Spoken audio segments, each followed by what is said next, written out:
So I'm going to say, let's go ahead and get going on this. If you have not put in your name and library to the chat, go ahead and do that. I know quite a few of you already have, but if not, go ahead and do that. I'm going to warn you all. It seems like every time I start this meeting, I have a warning. They are redoing the roof of our building, and there is no place that I can go in the building to get away from potential sounds. So if you hear rumbling and yeah, that's what's going on. The building's not coming down, but hopefully we are getting a new roof. So anyway, just a little warning there. So does anybody have anything that they would like to chime in with public comments?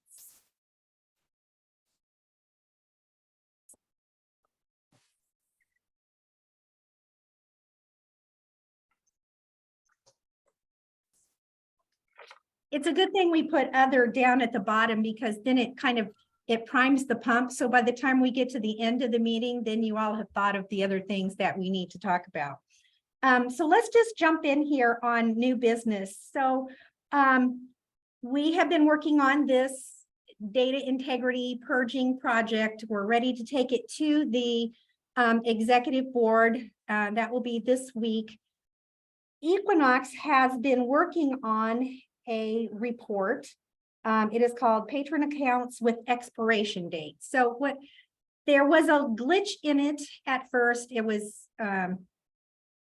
it asked for a credit balance instead of the amount that was owed. And so what I'm interested to see, has anybody played with the new one that just came out, the fixed one that came out yesterday? I did. Okay, Diane, tell me, how did it work? And it worked great. It showed accounts that I put them to, I put it to set to find accounts that had been expired for 3 years. And I set the dollar amount to 0. So it reported on patrons that owe us $0 whose accounts have been expired for 3 years. That dollar field is a little misleading, because if we have a fine threshold of $10, so I would just delete an account, I think, if they owed us less than $10. But if I put $10 in there, it's only going to report on the patrons that owe us $10. So I think you want to put the 0 in the dollar amount field to find everybody that owes you nothing. And then if you want to go in and delete accounts of people that owe you different small amounts, you can run different reports to do that. But I did just find the patrons whose accounts I do indeed want to delete. So it's fixed now. well, I must be doing something wrong, because I put 0 in and I went from 2000 to 2016, which is what my board has said we could get rid of. And I got 6 people. So I know that's not right. And it's reporting on active accounts. So if you have made accounts inactive, then you're not going to be able to use that report if you're looking for those accounts too. Okay, well, other than when I ran the report that you had originally suggested, I had 14,000 people. And so when I go and copy in like a barcode back into the regular ILS, it still pulls up a person that says they're active. And it says they're active? Uh-huh. Has anybody else tried the report and had any similar problems to what Rhonda has? I've run it a couple times, just come in and do it to try it. I get nothing on the report, but I don't know if it's because we purged so much before we migrated of patrons. And I'm wondering if I'm just now hitting the threshold, for those old accounts is why. Because we joined in what, 2019, I think, or 2020. Oh. You see what I mean? Yeah. I had a question too on that money though, Diane. Can you put like accounts with $25 or less on their balance? No, No. it was not made with a greater than or less than. It was just made equal to. So as Rhonda intimated there, you can run the other report. The list inactive patrons by active and expiration date without notes. And if there is a column there for fine amount, so you can, and it's in an Excel sheet, you can just sort them out. I think the idea was to give something simple, a simple report that's already got everything figured out for you. But when you start limiting output like that, you don't have as much data as you sometimes really wish you had. So if that report's not working for you, use that other one. It could be operator error because I really have not done for years and years and years. Our tech people ran all of the reports, and it's just been in the last couple of months that I have even started doing it. So I'm willing to say it could be operator error. Or my other thought is it possible because all of these were before we went into Missouri Evergreen that is playing a part in it? That they should have migrated with you. Right. I'm going to try your running a report for you after the meeting. And you want it to go back to 2018, it was your cutoff? No, the end of 2016. 2016. Okay. So like December 31st, because I just ran it 2000, 01, like the first day of 2000 through 2016, 12/31. Okay. So I'll just run it to see what comes up too. And just, okay. And just because. And if Diane gets it right, then I will send out an email and I'll figure out what I've done wrong and let you know. So the thing is, I would like for you guys, whoever is here and is willing to test this for the next couple of days so that we can, I think the executive board wants us to present them with the instructions on how we're going to do this and what reports to use. So, and maybe it's okay to say you can use this report or this report.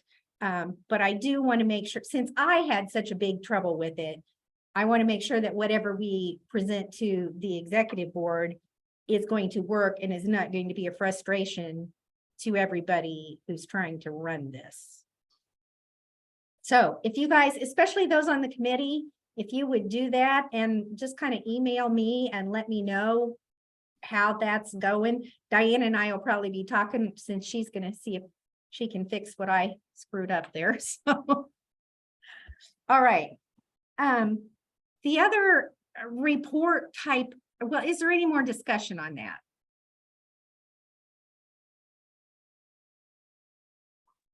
Okay. Well, the other report that many of us are dealing with is the whole issue of dealing with minors after the new resolution went through. And so I sent out shortly after last month's CERC committee meeting, Tony Miller, the reports committee chairman, got to working on a report and he got that out pretty quickly. So I've sent that around once before, but I wanted to bring it to the forefront again. It's called Patron Age Breakdown 2.0. And I put in here how you find it in the reports module. Then just kind of monitoring the emails that were going around. I saw that Colleen Knight suggested a different report, and that was list patrons by library, permission group, and privilege expiration date. Now, I have not tested that. I have done Tony's, and Tony's, I know for a fact, worked pretty well. The only thing that I found that I had to be a little bit careful with is we had some staff accounts that had been created during that time you know, back to the date that I ran it in 2005, like book club things and things like that, they just put in the day that they created the card as the birthday. So you might need to sort out just a little bit with Tony's, because it is just going by an age date range. I don't know. I don't think Colleen's on this Zoom call, but so that she suggested this one. The other thing is Cass County does not mark our juveniles as juvenile. So because our checkout parameters are the same, whether you're an adult or whether you're a child. And so we don't have that flagged any, it's not like a permission group or anything like that, that would make it easier to find. So I guess depending upon how you have done your accounts, one or the other might be easier to work with.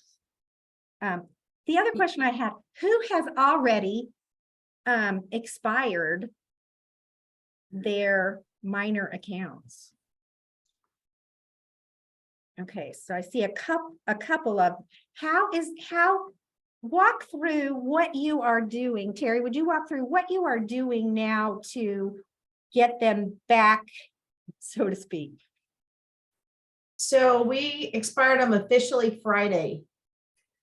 And leading up to that, the entire week I spent getting documents ready, going through my mind what it was going to look like when a mother came to the desk and her kids' cards were expired, I did not anticipate two things. One was the 14 to 17-year-olds who come in the library by themselves. So now we have a little step-by-step on that. I didn't anticipate the mom coming to the library not carrying the children's cards. Because what we're doing, our whole procedure now is we inform them of the new policy, and we have a document that has a blank for them to sign all the children's, or print all the children's names, has the paragraph with the policy and what they're consenting to. They're literally going to be consenting to allow their minor to have a library card. And it basically releases the library of all liability of what content is available to their children. And it's all legalese or whatever. It was all approved by our board and whatnot. So yeah. It's not very long and hard for them to read, though. That was another thing I said, this needs to be something that everybody can really understand and not be overwhelmed with, but still make the point that you're responsible. And then they print, sign, and date. We are taking each document, scanning them into folders alphabetically to keep them on file that way. But in the meantime, our staff have to literally punch the minor's cards with a star punch to signify that that card is a minor card and that it has been signed for consent. The kids that come in without their cards, they're allowed, what we have to do is expire their card and let them check out that one time because they didn't know about it. And they are to get to mom and dad and say, and then now their cards re-expired. As soon as they check out, we set the expiration date to yesterday. So now their card's expired again. And they have to notify mom and dad that they can't check out again until mom comes and signs a form. I am going to make concessions, and I will email the form to somebody and have them email it back to me, because we have 100 kids that come in the library every Monday during the summer from the YMCA. Typically, they walk in with their own card, so they're not going to have mom ever. And so I'm going to figure a way to email and fax, whatever we got to do to get that done. It's been a little bit hard, but it's getting easier every day.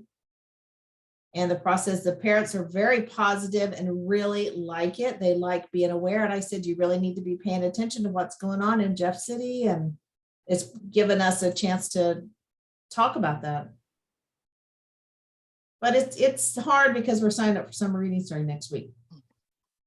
So we'll have lines waiting for us to go through this whole process. But what else are we going to do? What is your thought process for renewing a card? Are they going to have to renew in person, or I mean, like, We typically don't require that. But in this case, because that form has to be signed, there's no way around it. Now, if somebody faxes back or emails back the signed consent, I will go in and renew those cards for them. Right, I'm just thinking, a year from now, when they all expire, I mean, Well, that's different. They're gonna, if they're still a minor, they're still gonna have that that card that's been stamped. right, so they come in and how can you tell in in the ILS? Database or something. Yeah, how do you tell that form? has I thought already- about making us choose a place on the form, to designate the consent. There's just so much to do right now. I was worried my staff were gonna bolt. Yeah, I know? think what we're doing, Exactly, we're gonna have just an alert note put on there, Okay. saying Right. that the sign, we have a application, library card application that we've redone. And at the bottom, it has like 5 statements, making it clear that the parent is responsible, for what the minor has access to, making it clear there's 5 different statements. And so if the parent wants the child to have a card, they have to initial each of those statements on the card application. Then we're going to keep these on file, put a note on the child's record that there is a signed form on file with the supervisor's, initials and date and everything, Oh. and renew the card at that point. so you would put an alert on there so that like a year from now, you could tell that they had already done this. You wouldn't have to go through the whole re-signing. Right, we'll have the notes so that staff can look through the notes and see that on the records showing that, yeah, they do have it already signed, so they don't have to go through that again. I So wish, one issue is, and that's why we have to have the note, we're gonna make sure they have the branch designation as well, because we have 9 locations. So if they go to another location, we have to know, okay, well, if it's not in our file here, that we can see, oh, it's at, Monette rather than Cassville.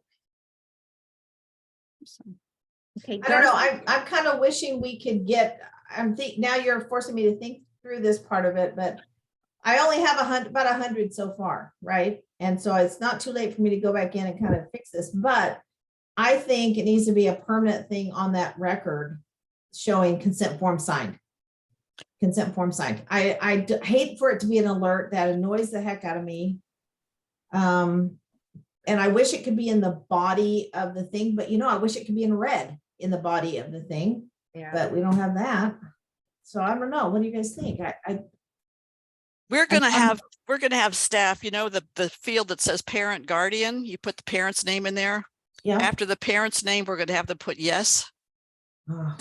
And you could still search that in the patron search. You can still just put the parent's name in. I tried with my mom's name. Okay. You can still search with the parent's name and leave the yes part off. Mhm. And you could still come up with all the kids that the parent has registered. And then when you bring up the patron's account, the name is at the top, and like the 3rd line down, it says parent guardian has their name. So it's right at the top, and you'll be able to see Yeah. Laura Evans, yes, to show that Right. she has signed that. And staff are not going to be messing around in that field like they will in the alerts. Exactly. Right. That was my thing too. Alerts get so bogged down sometimes, and lost in. Yeah. Okay, Darcy, I thought I saw you in the chat saying maybe. Yes, we expired all of our juveniles and started new applications on last Thursday. And we created 3 mandatory stat cats. One is a drop down that either says signed or not signed, which indicates whether or not the parent has signed the new app. And then we created 2 fillable mandatory fields for staff initials and staff date, so that whenever they edit this juvenile's account, once that form is filled out where they've signed agreeing to the waiver statement, we change it to signed and put whatever staff member is handling it, their initials and the date that it's done. So, what's your plan so every let me start over again. Okay, so you have somebody who comes with a card, a child can have a parent's card, a parent can have a child's card, yada, yada, yada, all of that. So how do you easily see that this is a minor's card? Because those stat cats, aren't they down clear at the very bottom? They are at the bottom left. So we're actually using this as an opportunity to digitize our application forms, and we're having even the adults, when they expire, we're having them fill out a new app. Oh, okay. And we had all of our minors expire. So if they're a minor, they're expired and they cannot update until they have filled out this brand new form that has the waiver where the parent has to sign. Okay. Okay, so I just tried something on my daughter's account. She's married with kids, but I put on the second, the ID 2. So you have your primary identification type and an ID number, and then you have second identification type and number, right? So I chose other as the second ID type, and then I put the word yes. I don't know, it's just, it could be consent, it could be whatever.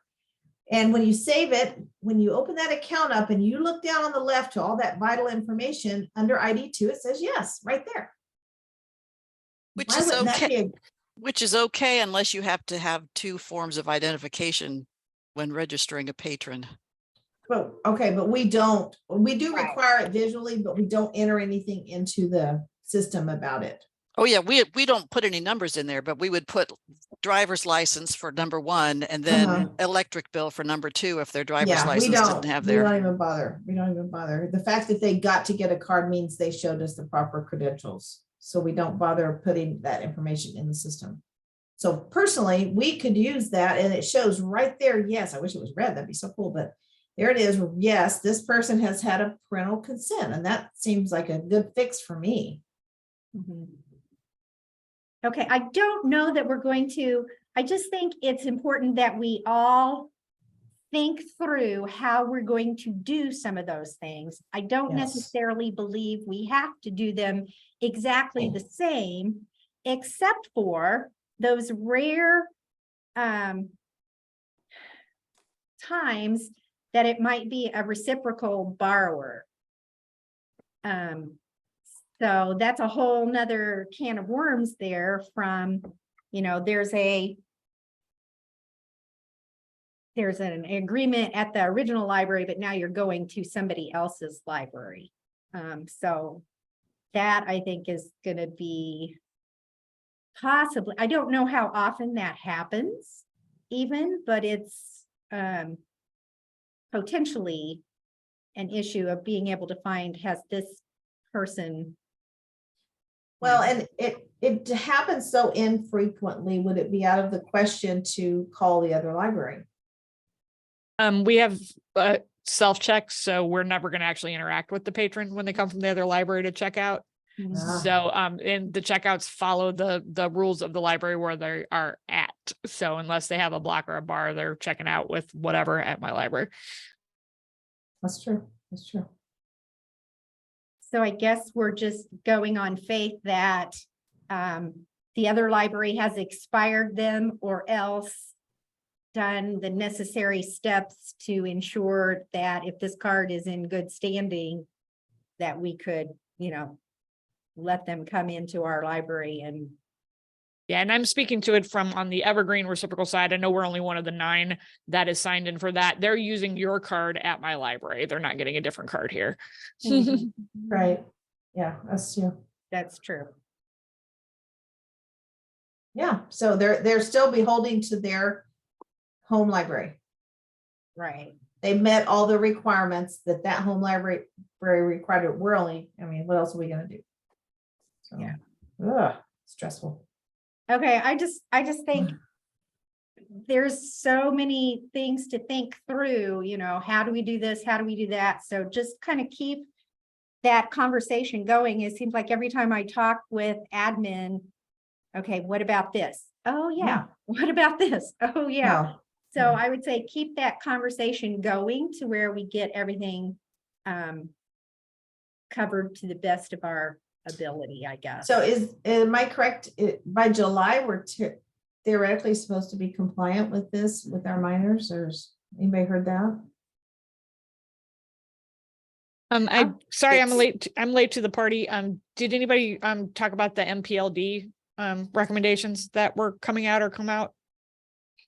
No, but go ahead. Okay, I just know it tangentially because I know that's what we're relying on here. MPLD is an organization of, forget what the M is for, public library districts that has a lot of the large libraries in them. They came up with some recommendations and they were vetted by the MPLD lawyer and vetted by our library here. And it is kind of a spectrum for libraries that are going to the methods that you guys are talking about here, or libraries that are going to having a statement that when the person gets a library card, they accept that the child has ability to check out everything with the library. And if they don't accept that, they don't get a card. And those kind of recommendations. So that documentation is out there if it is useful for anybody. I'm sure MPLD people will share outside of MPLD, I would imagine. Yeah, that's where I feel like I heard the July compliant date. July 31st. First. Yeah. July 31st is it. And that's the Missouri Public Library Directors. Yeah. That's it. I always want to make it the Metro Public Library Directors, and I know that's And wrong. Isn't that next week? Aren't our directors going there next week? Yeah, they're meeting on June 1st. Yeah. Okay, well, all I can say is keep working on it, keep getting, working toward the goal. I think everybody's kind of going, not everybody's doing it on the same day, let's put it that way. But the goal is that we all get there by July 31st, so. And Equinox will help you if you're not feeling real great about running this report, Yes. and if you're feeling like me that I've got way too many for me to just be using user buckets and editing all Yes. these records, Equinox said they would do it in a batch. So are they asking for us to have a list, or are they going to produce the list themselves? They will do the whole thing, They'll do the start whole to thing. finish. But you know what was, I ran my list off what, I wanted to see what the numbers were gonna look like, and I just ran it off profile minors, because we use minors as a profile, so until you're 18. I just ran it straight off the screen where it has the patron search screen. Right. I literally just put profile group minor just to see what that number was. It was 1,770. And he ran the same list and he got 1,768 or something. And so I said, go for it. We're ready. Let's do it. And the first 12 were actually, the birth dates were wrong. I had somebody that was on there was born in 1905. So some of the birth dates were just wrong. And I edited all of those. And I feel confident on our list of minors right now that it's a pretty clean, but it took him, I asked him on Thursday, by Friday he had done it and was done. So. I Right, I ran a think we're gonna- preliminary report to see what it was too. And what did I find? I found a patron with a birthday of 4,064. Yes. I found maybe 20 patrons who haven't even been born yet. That's what happens when you run a report. You always find this wacko Oh, it's stuff. hilarious. Yeah. Oh, yeah, I sent out an email to all of our supervisors when I ran my preliminary one, just to kind of see, where we were at. And yeah, there was like 3,700 minors, but yeah, there were, I think, 13 that were either under the age of 6, which we don't issue cards to those that are under 6 to begin with. Some of them were like staff cards, like I think Rhonda was saying, that was, a book club or some kind of Mhm. card. But yeah, there were some, I think, the staff actually were giving to young kids that they were not supposed That to. they were not supposed to. Yep. Oops. There wasn't too many, but there was just a handful. So we had Don't a be sick conversation soon. about that. Okay. Does anybody else feel the need to add any other information or comments on this subject? Okay, so I asked Diane if she would give us a brief check-in modifier refresh on there so that we are all kind of accurately using the modifiers that we can use. Sure. I should perhaps share my screen so you can see these things.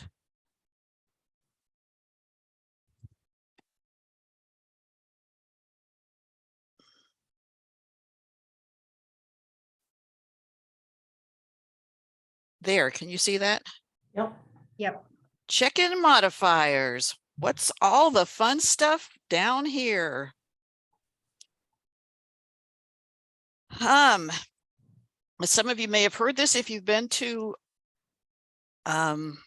regional trainings, because we go over this there too, but it's good to run down for the attendees. What do these check-in modifiers do for you? Ignore pre-cataloged items.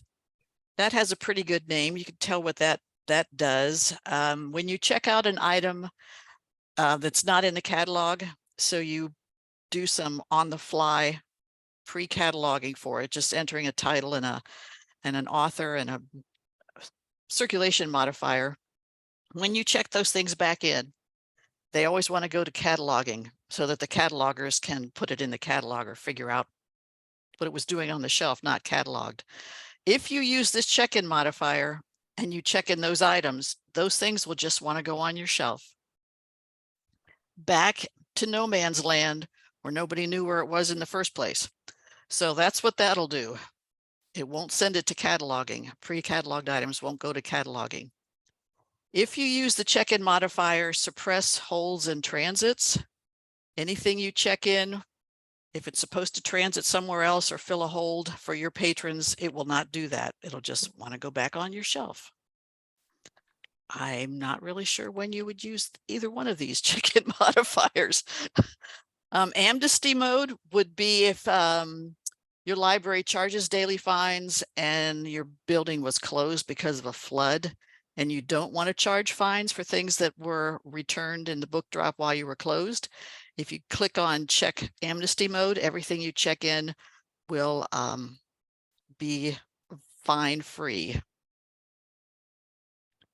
Auto print hold and transit slips, that's what we have checked all the time and on our workstations, because then when you check something in, it will automatically print the hold shelf slip or the transit slip. So you don't have to do that extra click yes, print, yes, print, yes, print. You do have to have Hatch enabled for that to work. Clear the hold shelf.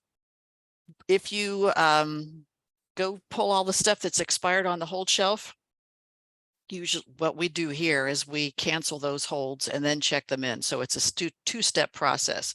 If you want to make it a one-step process, you could use this check-in modifier, which would cancel the hold and check the item in for its next routing all in one step. Retarget local holds is for items that are coming out of processing and you know there are holds on them right away. You can use, and that's what we do here is back in tech services, they check things in with retarget local holds so that it will automatically fill any holds that are on that new item. If you don't check them in with retarget local holds, they have to sit for 24 hours till that holds pool is stirred again, because the hold pool gets stirred, I don't know, midnight, 2:25 in the morning. I don't know when it's stirred. And to find any holds that have been placed since that was stirred last time. And you've just processed these things in tech services. They're ready for patrons to check out, but the hold pool has not targeted these new items yet. So if you click on retarget local holds, when things are coming out of processing, it will fill holds. It will transit to fill holds right away rather than just waiting for the 24 hours. Retarget all statuses can be used for if things have been lost or missing and you're just checking them in and you want them to be captured for holds, you would need to use retarget local holds and retarget all statuses. They have to be used together.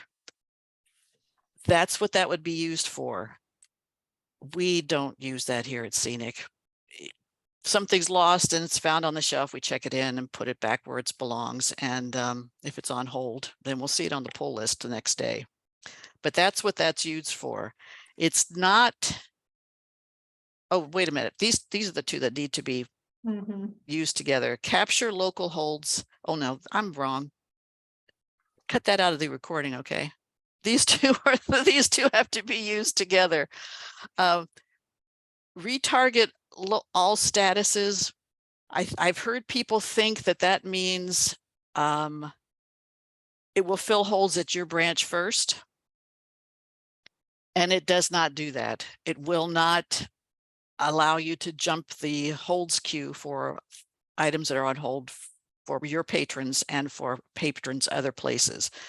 If you leave this checked all the time, thinking it's going to fill holds at your location before your item will go off someplace else to fill a hold, what it actually does is it slows down your check-in, because every time something gets checked in, the ILS is looking to see if it's in a weird status that needs to be corrected.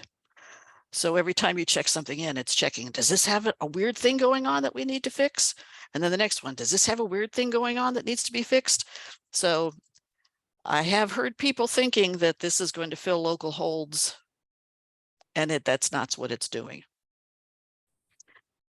Capture local holds as transits would be like if I'm at my Union branch and this is being picked up by a Union patron, it will set the item in transit to Union. I'm sure there's a workflow that this is important for. If anybody has an example, you can speak up, but it's going to set your holds at where you're checking them in with this check-in modifier enabled. It's going to check them in as transits, and then you're just going to have to check it in again.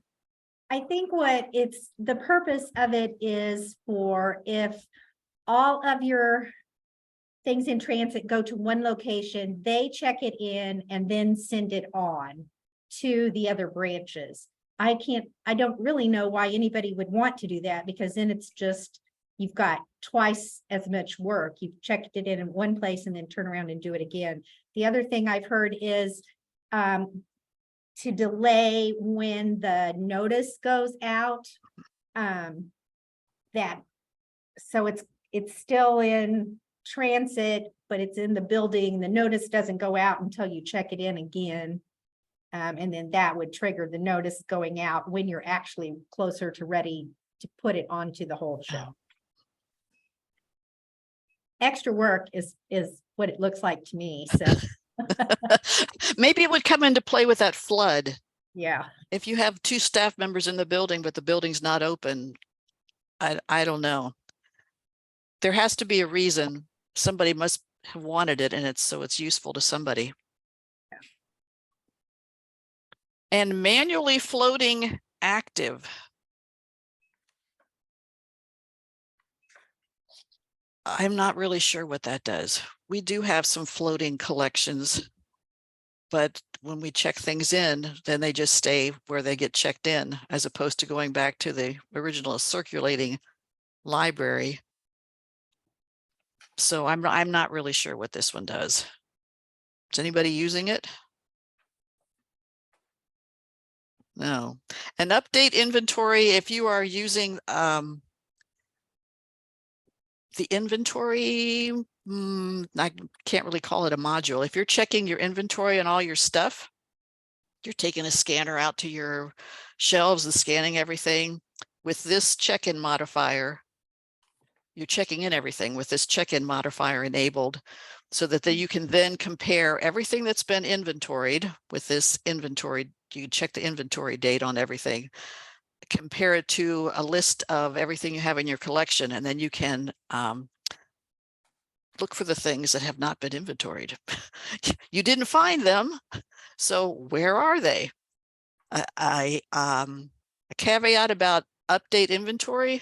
I did this myself. I thought, I'm just going to be so clever. I'm just going to leave update inventory on our workstations all the time, so that everything that gets checked in gets the inventory date updated in the record. But then I was checking in things from Rhonda's library and from Terry's library, and I was messing with their inventory date. So I didn't do it for very long. So that's one warning. If you're using that, you're going to mess up your friend's stuff if you leave it turned on all the time. Any questions?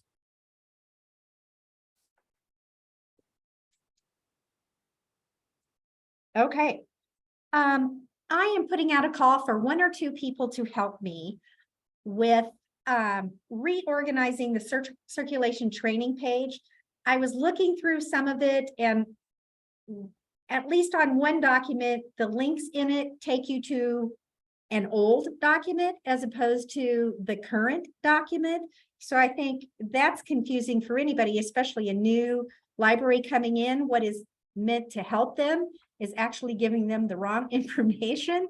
So if I could get, 1 or 2 people that I am not a computer person, as far as websites and that kind of thing goes, if there is somebody who would like to volunteer to work with me on that, I would sincerely appreciate it.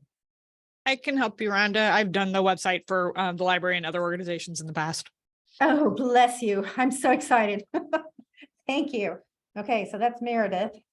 I'm happy to help, like read through stuff, but I'm Okay. not your tech guru person either. Okay, perfect.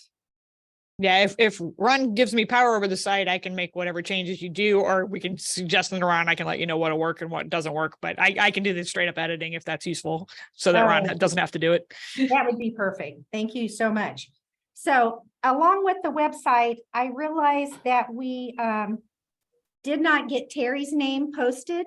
I thought I had sent it in for Ron to get that changed on the list of who's on the executive committee. So Terry, I'm just publicly apologizing. I'm going to send it in again and hopefully it gets done.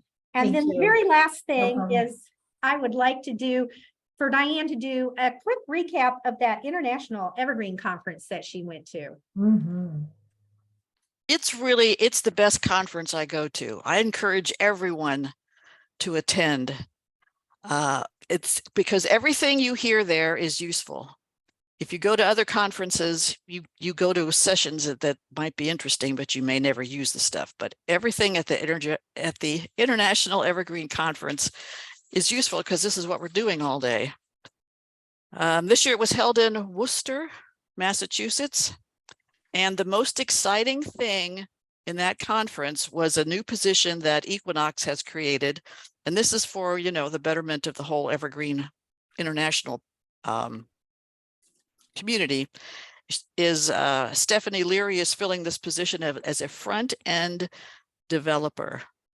Now, the thing is that when Evergreen was created, it's an open source program. There was no design system to start with. It's kind of like Missouri Evergreen, there was not really a master plan to start with for the future plan, so there was no design system. So all the people who are working on this open source resource, I might update this aspect and somebody else might update this next aspect without thinking that if you have a submit button, it's going to be black print on a white box and they'll all be the same. That some functions you can click enter and they work, and some you have to put the cursor on and point it. So there was no design system. So what this front end developer is working on is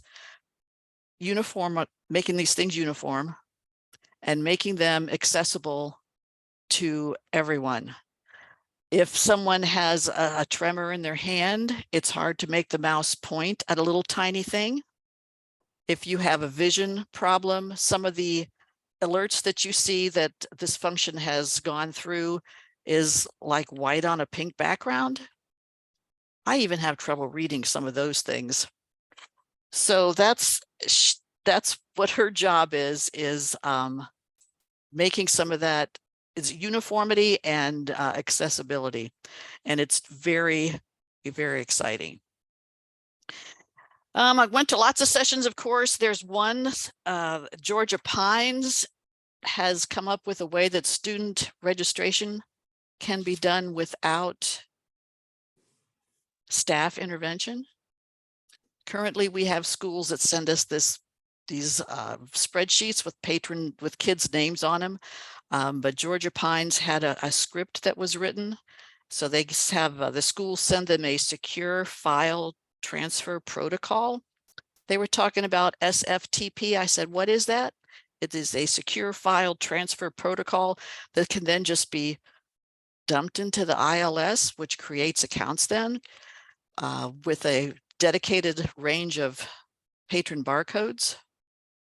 So there are no library cards, but these accounts are created and they're updated every 24 hours. If a kid has dropped out of the school, if the kid has a new address, it gets updated. It was very cool. So if that sounds good to you, write down Georgia Pines and you can contact somebody over there to figure out how to do this for yourself.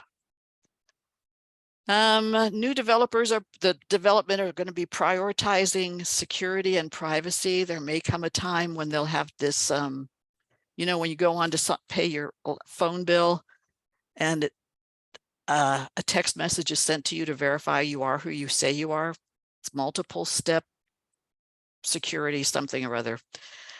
That may be something coming down the pike for Evergreen users, just to make sure everything is as secure as it can be. And I'm here to tell you that everyone in the whole Evergreen community is frustrated by text messages and emails not going through.